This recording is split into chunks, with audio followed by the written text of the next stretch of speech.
Anyone seeking to be a true disciple of Jesus must understand salvation through the finished work of Christ. You cannot become like Christ if you do not understand salvation through the finished work, not salvation through rituals and self-righteousness. Ephesians chapter 2, 8 and 9. For by grace are you saved.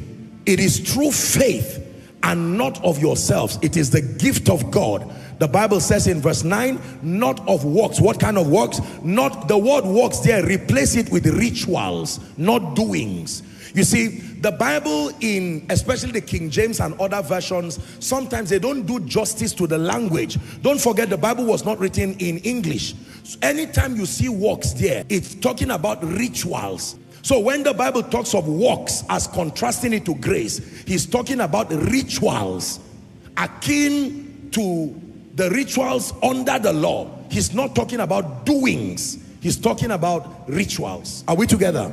Because the idea we get of works is inertia, not doing anything. Calling upon the name of the Lord is doing something. Stepping out from your seat to come up to the pulpit is an action of faith.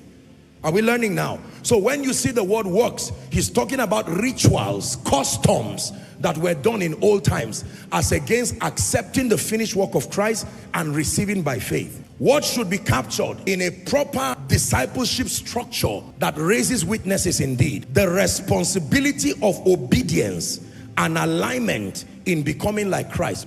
You cannot become like Christ outside of surrender, alignment, and obedience. In as much as the grace of God, you see, the word grace is a wonderful word, and there's a depth of riches of the grace of God, but there are many dimensions of grace. There's what we call the saving grace, the finished work of Christ. You only receive and appropriate it by faith. But there is what we call the enabling grace. So you take the action of obedience, but the strength to do it comes from God. Number 3, people must be taught to walk in love. W-A-L-K-I, W-A-L-K, to walk in love. Love for God and love for people. Ephesians 5, 1 and 2. Love for God and love for people. Be ye therefore followers of God as their children.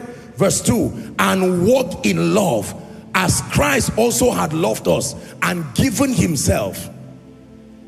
The law of love is one of the fundamental laws of every true disciple. Is part of love. Rebuking in love is part of love. Giving is part of love. Forgiving is the highest demonstration of love.